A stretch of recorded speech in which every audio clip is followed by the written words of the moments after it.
การข้าวใหม่หิ้งไฟพระเจ้าหรือถวายของหลวงกับณวัดท่านตำบลบ้านแม่อำเภอสันปะตองจังหวัดเชียงใหม่นะครับของเรามีในวันที่2 ที่ 3 มกราคมพุทธศักราช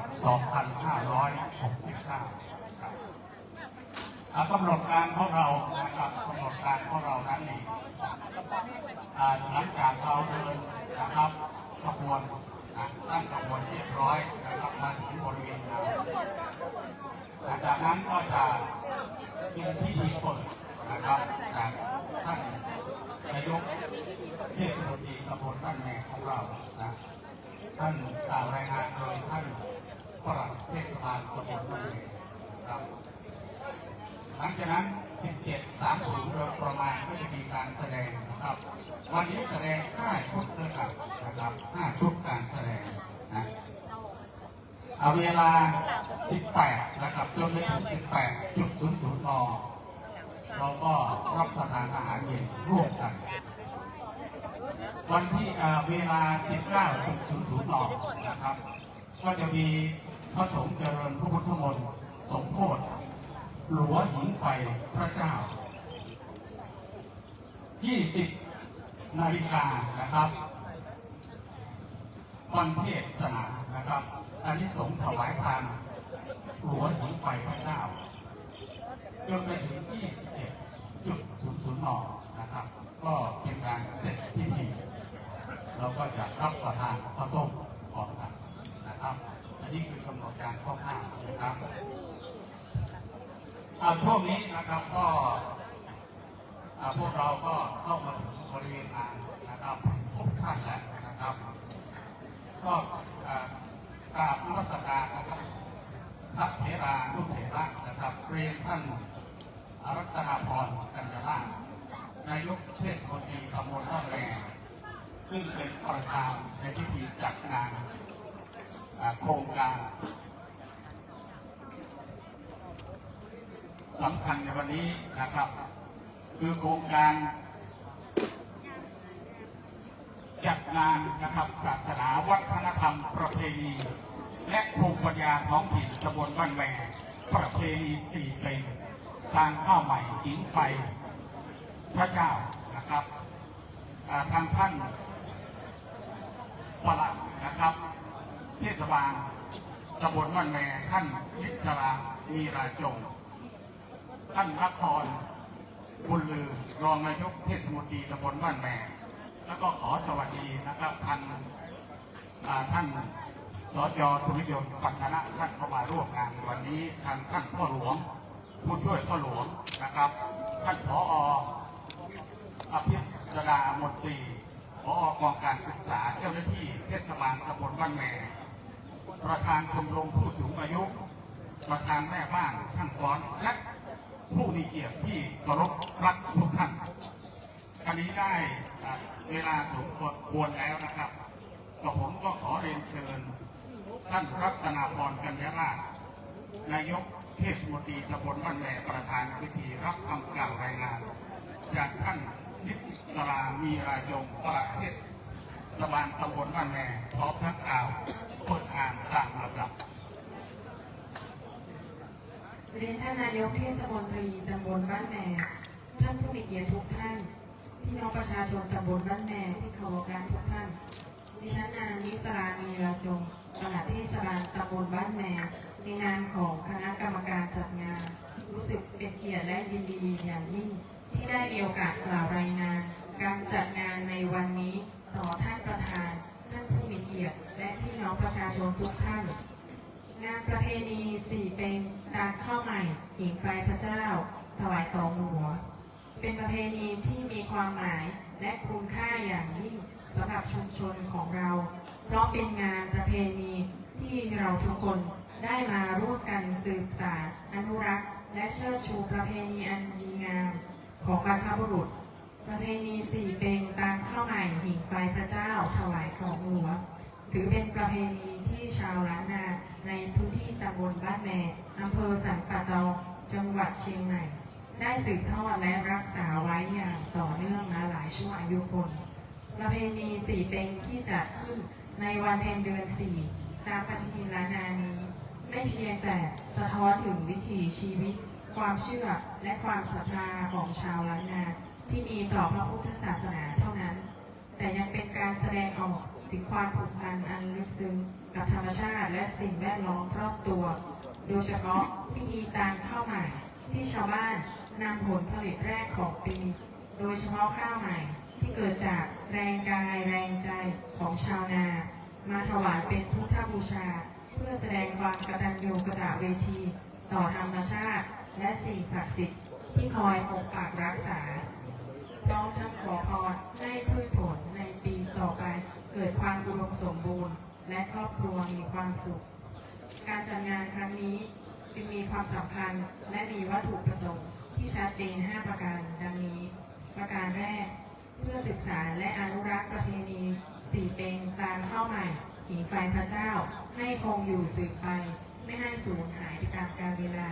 ประการที่2เพื่อส่งเสริมความศรัทธาในพระพุทธศาสนาและปลูกฝังคุณธรรมจริยธรรมที่ดีงามให้แก่ประชาชนในตำบลบ้านแมโดยเฉพาะเยาวชนรุ่นใหม่ประการที่3เพื่อสร้างความสามัคคีและความเป็นน้ำหนึ่งใจเดียวกันในชุมชนให้ทุกคนมีส่วนร่วมในการทำกิจกรรมที่ดีงามร่วมกันประการที่4เพื่อเผยแพร่และถ่ายทอดวัฒนธรรมล้านนาให้ประชาชนตำบลบ้านแมและผู้สนใจได้เรียนรู้เข้าใจและเห็นคุณค่าของภูมิปัญญาท้องถิ่นประการสุดท้ายเพื่อเสริมสร้างสิริมงคลให้แก่ผู้เข้าร่วมงานทุกท่านให้ได้รับพรและความเป็นสิริมงคลตลอดไป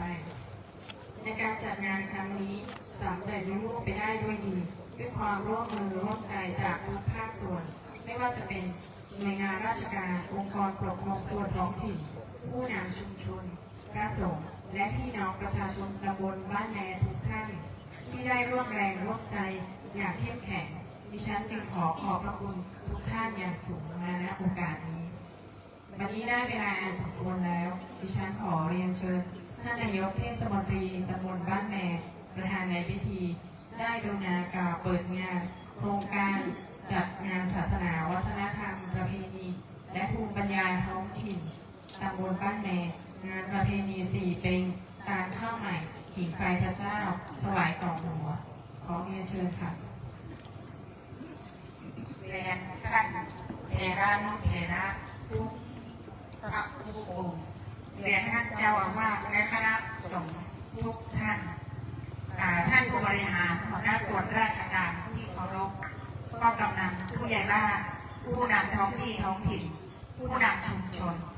รวมทั้งพี่น้องประชาชนตำบลบ้านแหน่ทุกท่านจากคำกล่าวรายงานของปลัดเทศบาลตำบลบ้านแหน่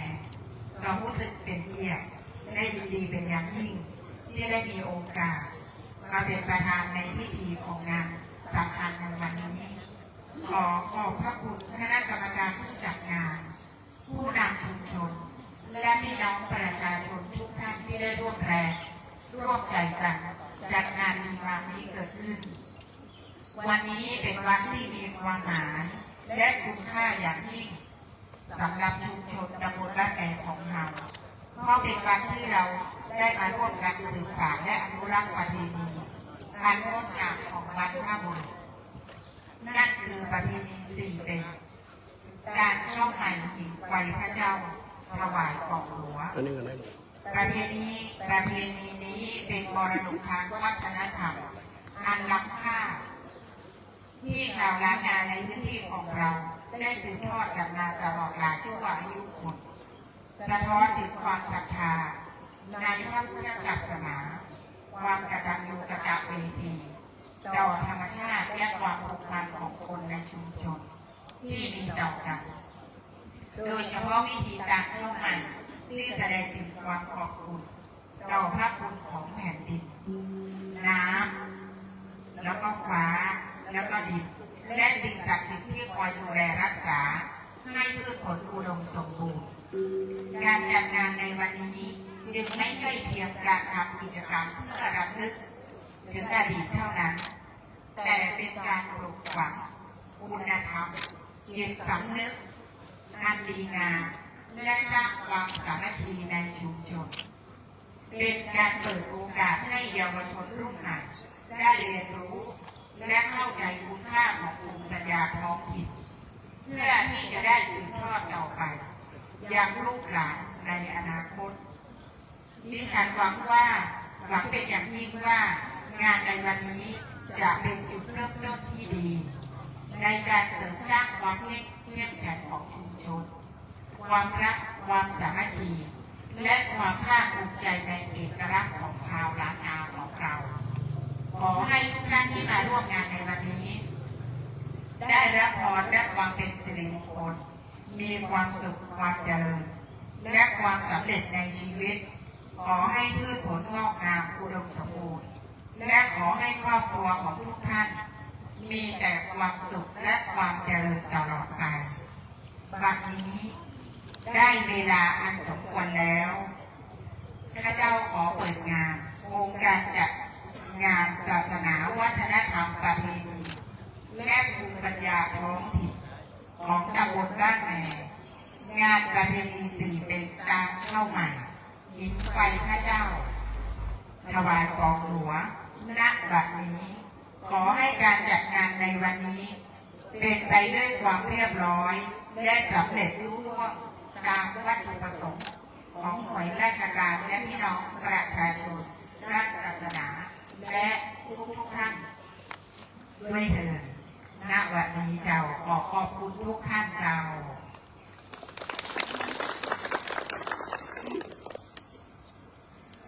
ก็เรียบร้อยนะครับพิธีปลดของเราเนาะก็ช่วงนี้นะครับถ่ายภาพก่อนนะเข้าหันไปทางนี้บอกค่ะถ่ายภาพนะครับก็ขอขอบคุณนะครับทางท่านนายกนะครับเทศมนตรีตำบลบ้านแม่ของเรานะครับ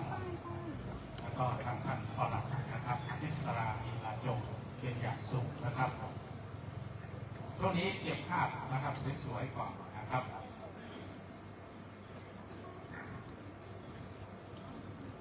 ป้ายยืนข้างหน้านะฮะจะไม่เห็นป้ายด้วย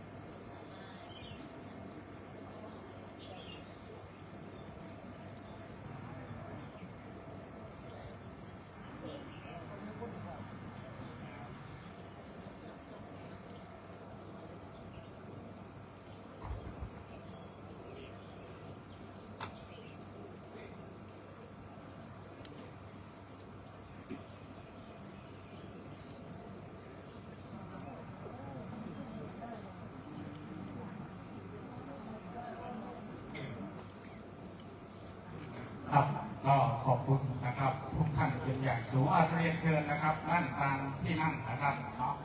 เอาสำหรับขบวนนะครับจัดให้หน่อยครับเพราะว่าจะมีการแสดงเนาะอาจจะเอาไปไว้ที่ไหนนะครับที่ใดที่หนึ่งนะเพราะว่าเราจะได้มีการแสดงหน้าเวทีนะครับเอาช่วยขยับตรงนี้ด้วยนะครับขยับรถนี้ด้วยท่านสท.บุญจงนะครับกับท่านผู้มีแรง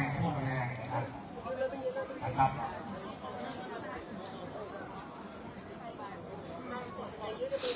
แล้วสำหรับการแสดงของเรานั้นนี่หลังจากสถานที่เรียบร้อยนะครับจะมีการแสดงอยู่6 ชุดด้วยกันนะครับ6 ชุดด้วยกันชุดแรกนะมีจะเป็นฟ้อนเล็บนะครับฟ้อนเล็บรวมแม่บ้านทุกหมู่บ้านนะครับเอาไว้นี่ถ้าจะดีก็หาพระเจ้าเอาไปไว้ไหนพระเจ้าไว้ไหนไว้นี่ถ้าอย่างงี้บัวก็หาไปชุดที่สองนั้นนะครับก็จะเป็นนักเรียนนะครับน้องๆจากโรงเรียนวัดเทียมนะครับรัฐบำรุงเป็นฟ้อนผูกบัวชุดที่สามเป็นโรงเรียนสัตว์ประกองวิทยาคมฟ้อนสาวบ้านเถิด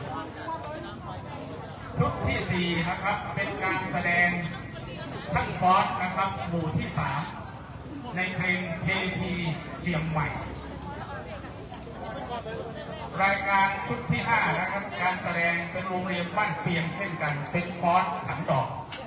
แล้วก็สุดท้ายชุดที่ 6 นะครับปิดท้ายรายการ เป็นโรงเรียนมาจากโรงเรียนสัตปะตองวิทยาคม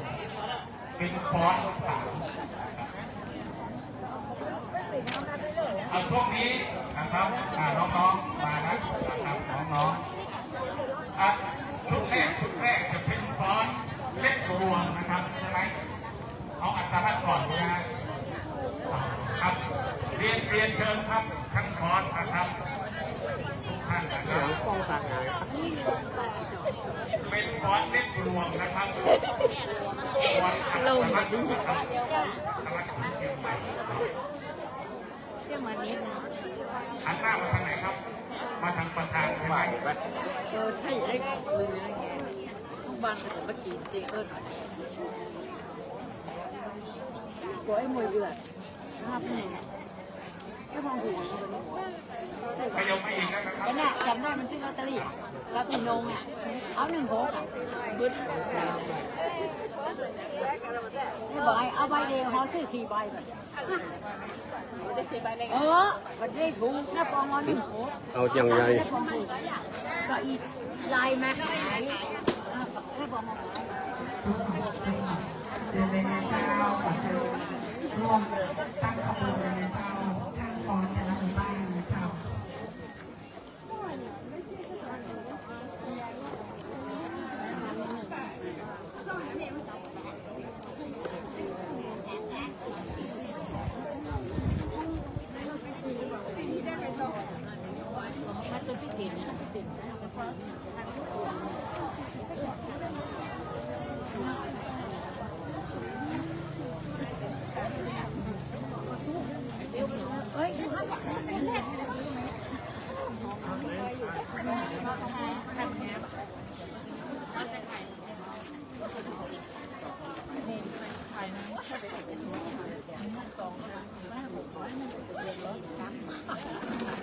ไม่ได้เอามัน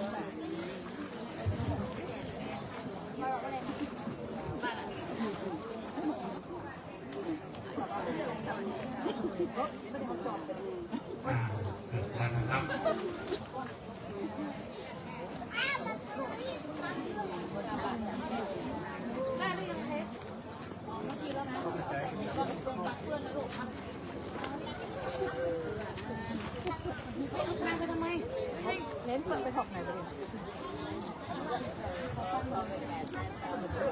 ช่างฟ้อนพร้อมหรือยังคะเขาไปถกไหนก็พร้อมหรือยังคะโอ้แก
คนโจมหอดคน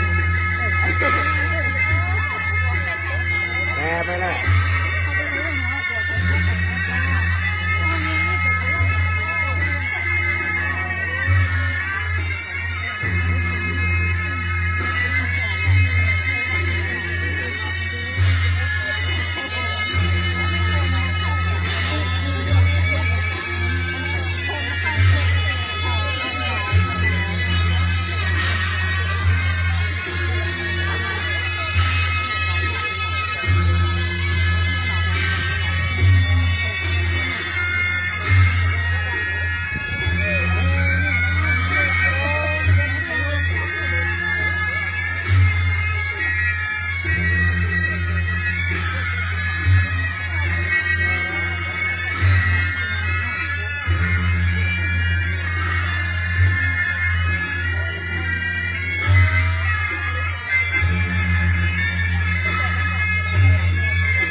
ไปไปสวน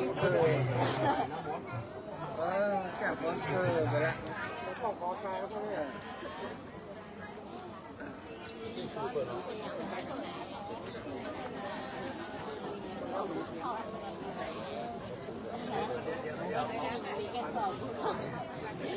วัน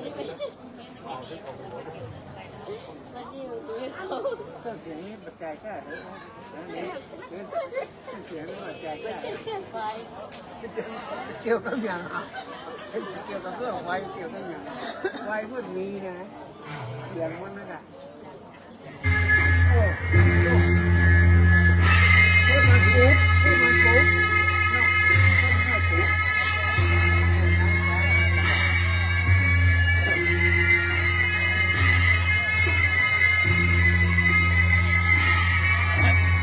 ไว้สีเหลืองที่มันมีสีเหลืองที่มันมีที่ไหนที่มันโด่งไว้นะครับไว้ที่มันมีนะสีเหลืองกับไว้ที่ตู้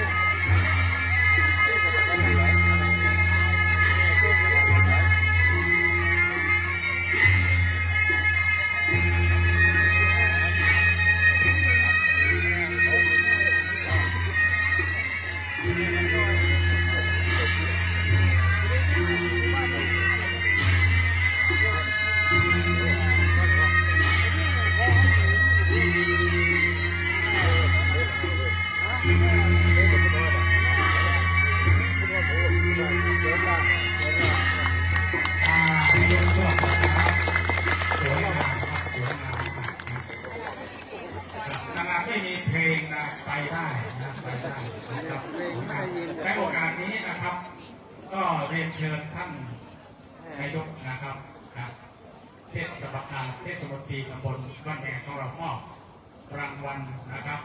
เป็นกองทุนช่างฟ้อนตำบลบ้านแหงนะครับเรียนเชิญประธานช่างฟ้อนของตำบลบ้านแหงของเรานะครับ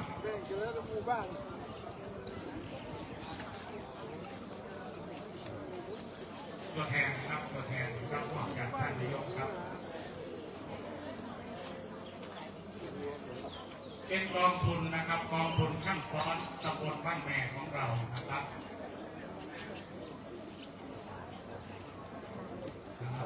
ขอบคุณมากครับผม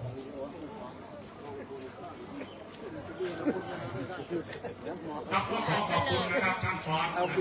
หมู่บ้านทุกท่านด้วยนะครับเรียบร้อยนะครับรายการแรกนะจบลงอย่างสวยงามนะครับถึงจะขัดข้องทางเทคนิคนะนิดหน่อยแต่กลับมาได้เหมือนเดิมนะครับช่วงนี้นะครับน้องๆพร้อมแล้วนะครับเป็นชุดการแสดงชุดที่2นะครับจากน้องๆโรงเรียนบ้านเพียงรับบำรุงนะครับเป็นฟ้อนโคมบัวเชิญรับชมครับ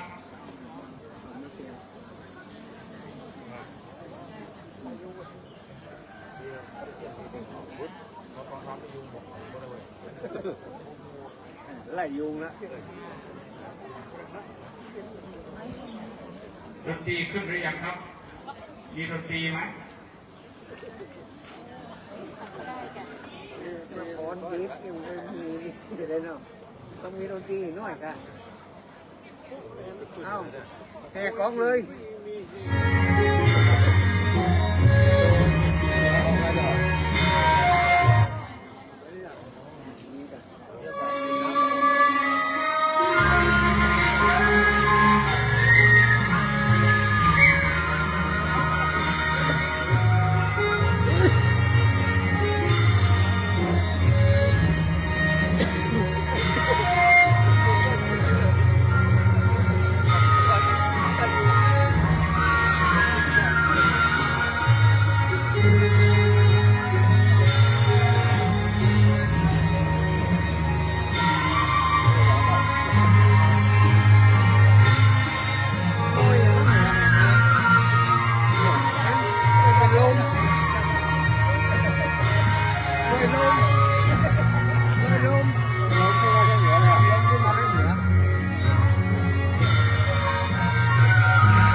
การต่อไปนะครับเรามาต่อเลยเนาะเป็นการแสดงของโรงเรียนสันปะตองวิทยาคมนะครับเป็นน้องๆจากโรงเรียนมัธยมนะครับแสดงในเป็นฟอนต์สาวบ้านเกิดนะครับชมนะครับ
ดำนะเสื้อดำนะ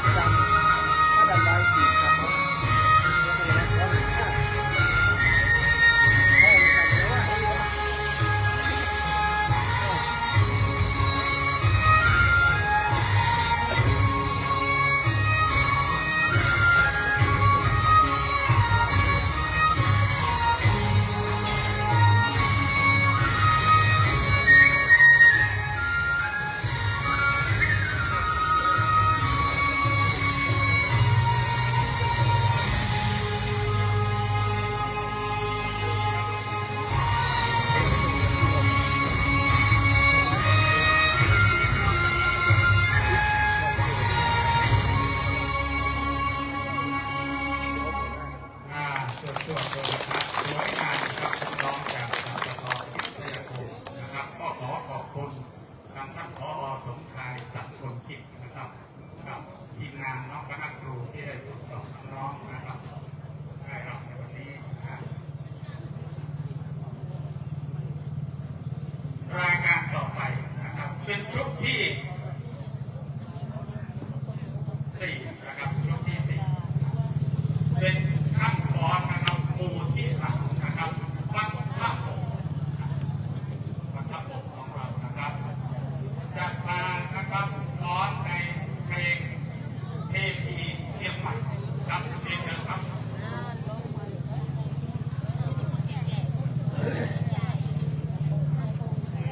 หมู่ที่3นี่เป็น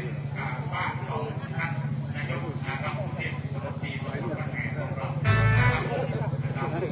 ดนตรีนะครับพร้อมนะครับถ้าพร้อมแล้วก็เดี๋ยวรู้จักก่อนนะครับ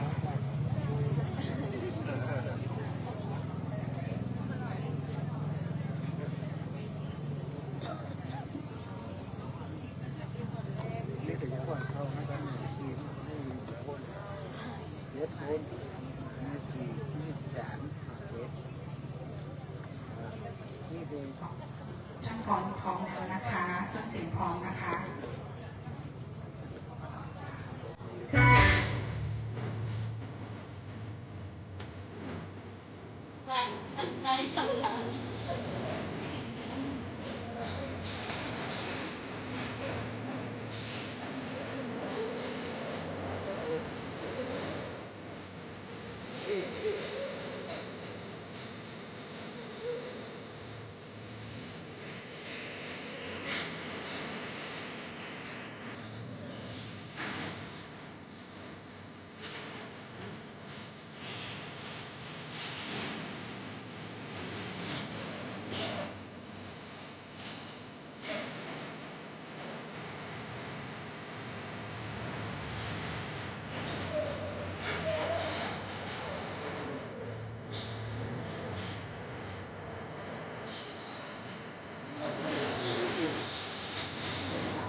Gracias.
วันนี้นะครับมาไม่ครบเนาะมาไม่ครบแต่ก็มาด้วยใจนะครับมาด้วยใจที่ภารกิจนะครับกับหลายท่านคนนะครับกับขอลำดับต่อไปนะครับ เป็นการแสดงของนักเรียนวัดเปียงนะครับน้องๆจากวัดเปียงนะครับวันนี้มีการแสดงสองชุดด้วยกันนะครับจะมาฟ้อนนะครับแสดงฟ้อนขันดอกครับน้องๆเรียนจากไหนครับจากแถวเลยครับถ้าพร้อมแล้วก็ดนตรีนะครับดนตรีนะ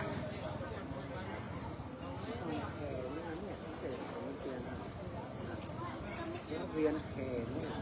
พร้อมแล้วนะครับ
ความสามารถหลายอย่างนะครับนักเรียนเราก็เรียนนะครับ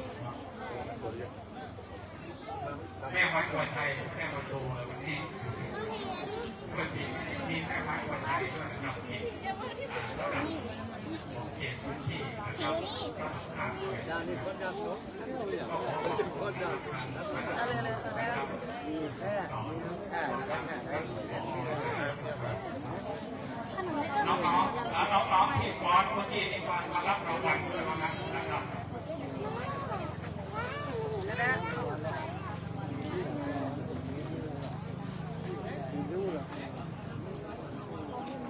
เชิญนะครับน้องๆทุกคนเลยเนาะทุกคนเลยเรียนเชิญท่านปลัดนะครับนิสรามีราจงนะครับปลัดเทศบาลตำแหน่งของเราต้องมอบไอติมน้องเ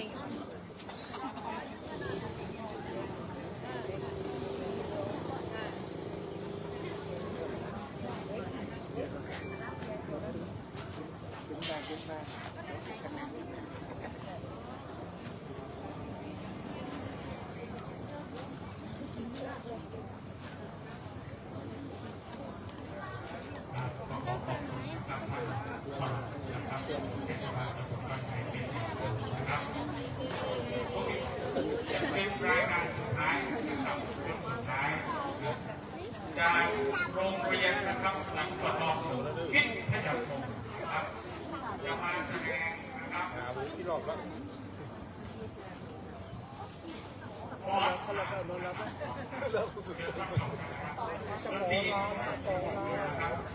ช่างฝนผมนะคะเสร็จแล้ว1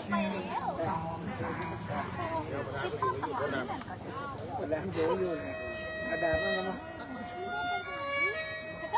ถ่ายรูปไว้ด้วย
วัสดีหน่อยครับร้อยนะครับสวยงามนะครับแล้วก็ขอบคุณนะครับน้องๆโดยเฉพาะท่านผอ.เนาะสมชายสันกกิจแล้วก็คณะผู้ครูผู้ฝึกสอนนะครับในครั้งนี้มาร่วมแสดง2 รายการวันนี้นะเชิญน้องๆนะครับเดี๋ยวจะรับรางวัลเนาะจากทางท่านรองนะครับเรียนเชิญท่านรองพระพรบุญลือนะครับ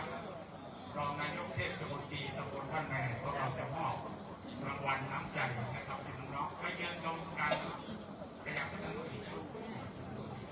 บเราจะถ่ายไปทางนี้นะฮะเนาะครับ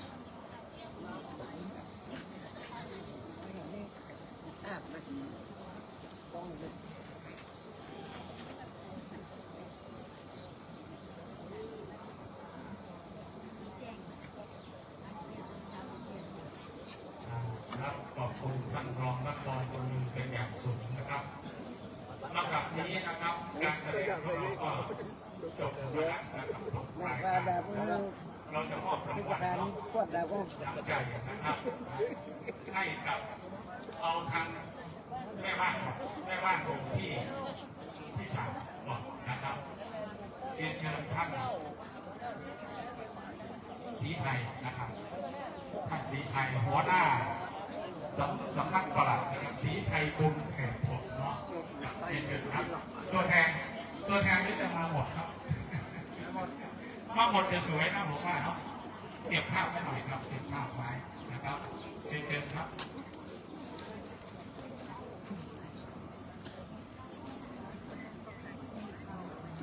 เป็นช่างฟ้อนนะครับบ้านท่าโป่งนะครับหมู่ที่3ของเราครับ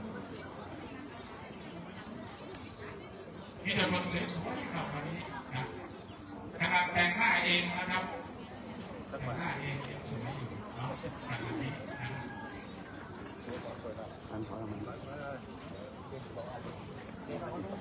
แล้วนะครับ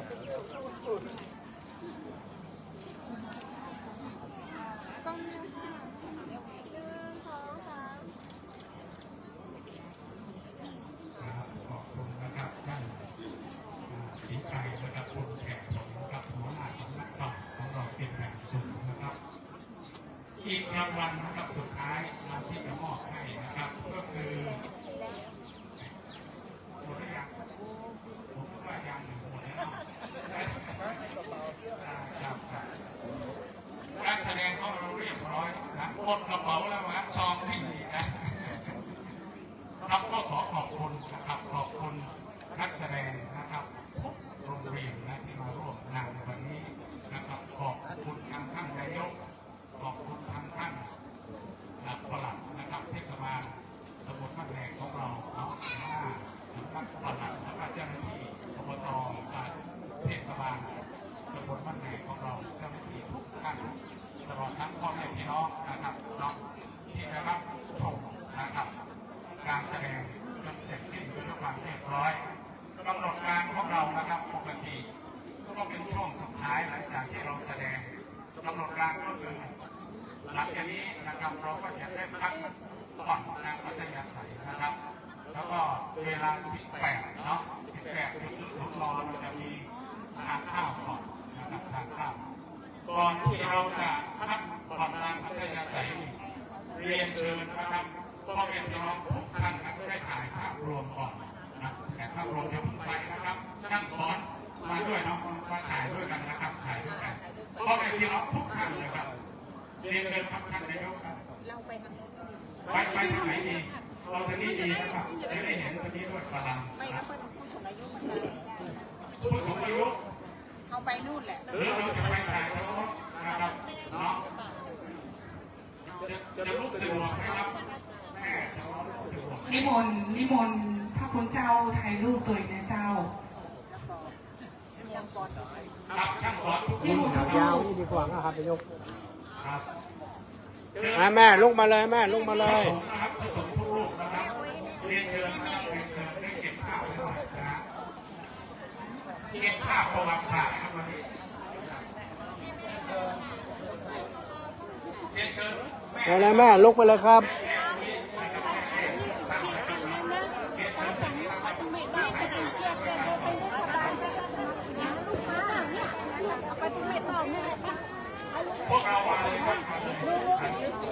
ครับ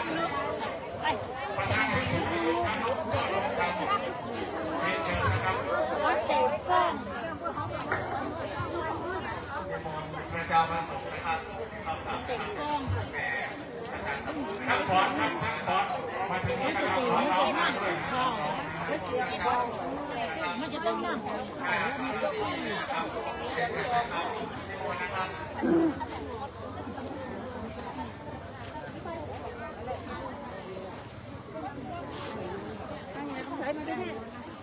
ไปยิงเมินก่อนใช่ ให้แม่ลุกเลย เอาอย่างก่อนรอบแรกเอาจับก้อนกับพระเจ้าและเดี๋ยวสักห้าของจะเอาอันเนี้ยเนาะมานะครับโอเคโอเคมาละ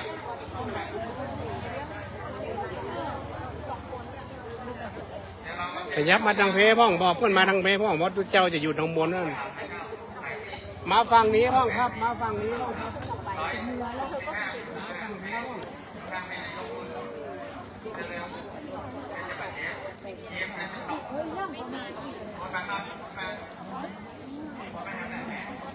ลายนี่มังอะลายนี้นี่น่ะนี่โดนแดดบางแง่ครับมาอยู่ฝั่งเพพ่องครับอันนี้ครับช่างผมสีชมพูสักสี่ฮะคนมาอยู่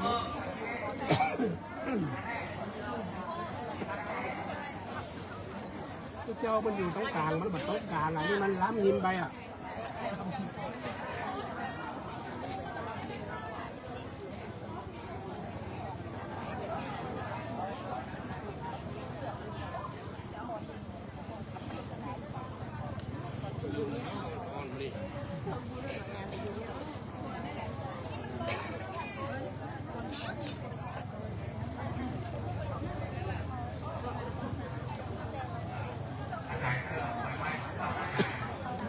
แม่เนี่ยไปยืนตั้งหลังมันเหรอมองงามละ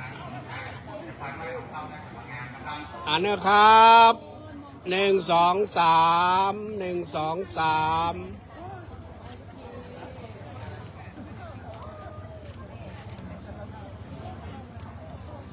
เรียบร้อยศรัทธาลูก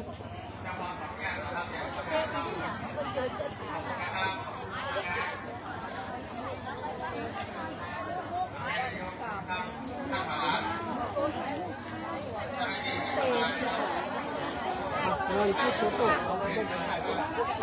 พูดมาถ่ายตัว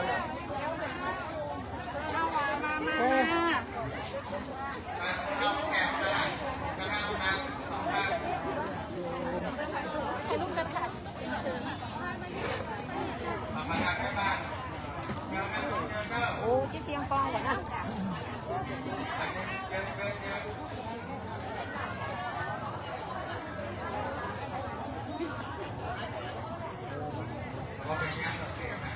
ยาวๆได้ครับ อันนี้ยาวๆเอาไม้แหมมาท่องโค้งครับ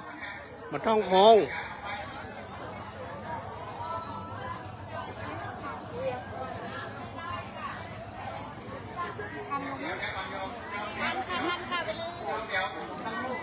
มาเลยครับยืนตรงนี้เลยได้เหรอได้ได้ยืนข้างๆนี้ได้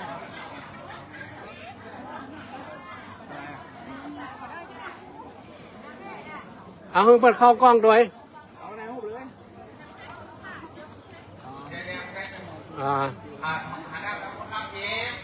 นะครับ1 2 3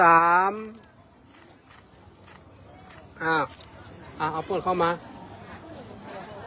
เดี๋ยวฟังออกไปเดี๋ยวสถาเอานะเข้ามาเลยเดี๋ยวเจ้าเดี๋ยวผมเข้ามานี่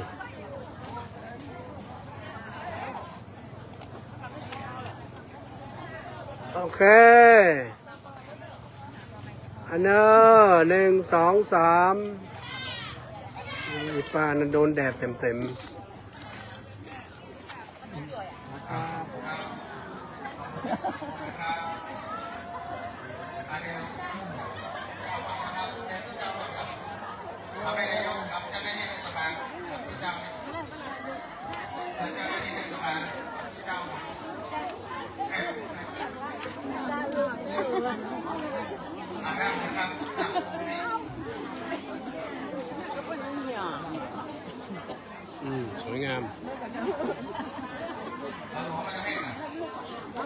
คนล่มเนาะ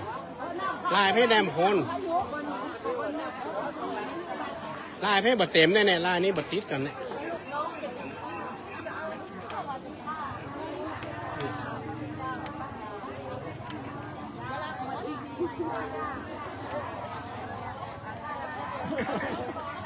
อย่างบ้านมันค่อยเข้าเลย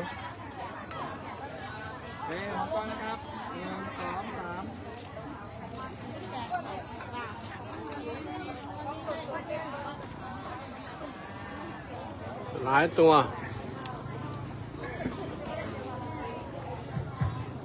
เจ้าในนามของเทศบาลตำบลบ้านแมนะเจ้าขอบพระคุณทุกท่านทุกคนนะเจ้าวันนี้ที่มาร่วมงานกับวัดตะเดือนะเจ้าและกับที่สำคัญคือเราจะอนุรักษ์และคงไว้ซึ่งวัฒนธรรมอันดีงามนะเจ้าในเรื่องของการเข้าใหม่และตามหัวพระเจ้านะเจ้าทุกหัวดับพระเจ้านะเจ้าและที่สำคัญก็คือจะเห็นว่าการตกแต่งของเราจะลงไว้ซึ่งข้าวเหนียวสังฆาเตานะเจ้าประหยัดนั่นได้รู้ถึงบุญคุณเข้าทุกเม็ดของแผ่นดินที่เราอยู่ร่วมกันอนุรักษ์วัฒนธรรมเทศบาลเพื่อการสนับสนุนในเรื่องของวัฒนธรรมในเรื่องของประเพณีที่สำคัญก็คือเมื่อวันที่ 28 ที่ผ่านมาพวกเราก็ได้ไปร่วมกันพัฒนาเจดีย์น้องเจดีย์นางที่วัดได้เป็นถนนใหญ่ใกล้ๆกับวัดหนองคูนะเจ้าก็น่าจะเป็นจุดหนึ่งที่เราจะบูรณะและพัฒนาไปร่วมกันวันนี้หากว่าการทำงานวันนี้มีพลาดประการใดทางเทศบาลตำบลบ้านแหน่และวัดท่าเรือต้องกราบขออภัยทุกท่านนะเจ้าในเรื่องของจ้างฟ้อนวันนี้เอามาด้วยจิตศรัทธามาด้วยใจเป็นกุศลถวายประเพณีการเข้าใหม่ก็ในนามของผู้จัดงานของผู้สนับสนุนเป็นกองทุนของจ้างฟ้อนนะเจ้าทางตำบลเนาะเพราะว่าเราจะตั้งกองทุนจ้างฟ้อนไว้แล้วรายได้ก็จะนั้นไปสมทบอยู่ตรงนั้นขออนุญาตประชาสัมพันธ์ผู้จ้างฟ้อนทุกท่านทุกคนอย่ายกเว้นว่าการแสดงนั้นเป็นการแสดงเสริมนะเจ้าขอบคุณทุกท่านและขอรับประทานอาหารตอนเย็นร่วมกันนะเจ้าตามบูธที่ทางคณะกรรมการวัดท่าเรือได้จัดไว้แล้วก็อย่าลืมนะเจ้าบูชาหลวงครั้งหนึ่งในชีวิตของเรา20 บาทนะเจ้า20 บาทนะเจ้าต่อหัว1 มัดนะเจ้าแล้วก็นำไปไว้ที่กองที่เพิ่นจัดไว้นะเจ้ากองบูชากับคุณของหลวง20 บาทเนาะเราร่วมกันทำบุญเพื่อจะลงไว้ซึ่งประเพณีนี้สืบต่อไป20 บาทนะเจ้าต่อมัดนึงถ้าเอาหลายมัดก็หลาย20นะเจ้าขอบคุณทุกคนนะเจ้าวันนี้เราพบปะกันแล้วก็อย่าลืมนะเจ้ามาใส่บาตรพร้อมกับโศกสากับวัดท่าเรือไปถึงวันที่ 5 วันสุดท้ายนะเจ้าขอบคุณทุกท่านนะเจ้า